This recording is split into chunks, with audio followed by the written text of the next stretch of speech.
joining us now to break this down is Professor Yedidia Stern, president of the Jewish People Policy Institute. So your study shows a 100-to-1 disparity in attention. In your view, is this about media bias specifically? Is it about activist mobilization? Or is there something just deeper in how Israel is perceived globally?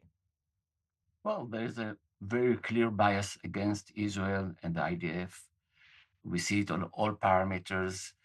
We at JPPI decided to look into facts, not only to feeling.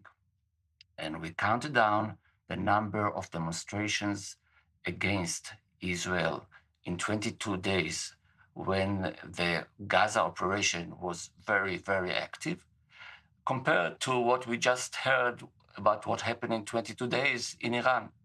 And as you said, 1 to 100.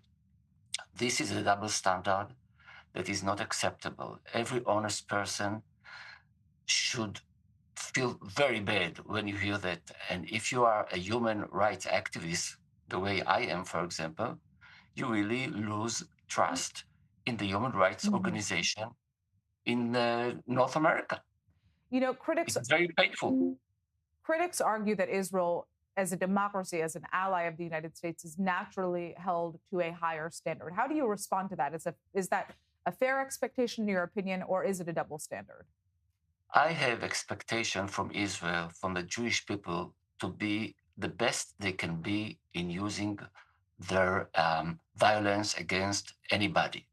But when you talk about enemies who came into our place and murdered and raped, etc., etc., etc., we're supposed to act. We have to regain deterrence. We did what we did. People can think differently about the way you use power, but we acted as a response to attack on us. It is incomparable, obviously, to what the regime in Iran is doing to its own citizens when they have no defense against the armed forces. And still, the world, and I'm not talking about our enemies, I'm talking about our allies in North America. They treat us with double standard, which is unacceptable. Now, you ask yourself, what is the reason?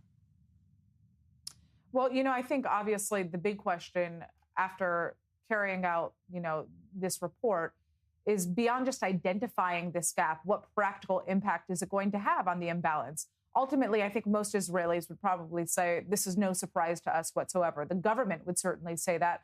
But is this shaping any policy decisions? Is it shaping any, conversations that are being had, per se, in Israel's strategic room?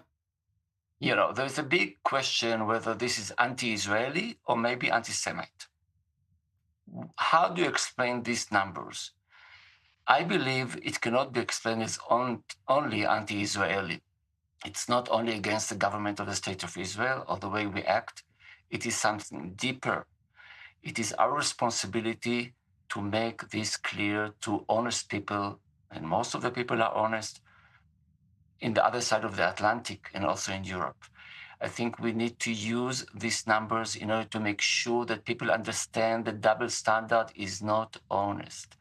Now, what can be done?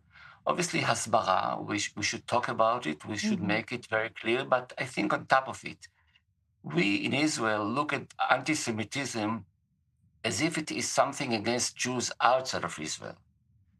That's true, but that's not the whole story. Now we should understand, the Israeli government, the Israeli people, and the State of Israel should understand that anti-Semitism is also a threat to Israel itself, which means that we have to act as the nation state of the Jewish people, fighting anti-Semitism, not only for the sake of our brothers, which is important enough, obviously, on the other side of the world, but also in order to secure our future.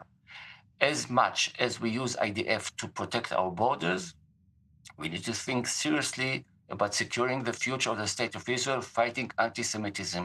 And the fact-fighting that JPPI just found is a clear evidence of this actually anti-Semitism against us.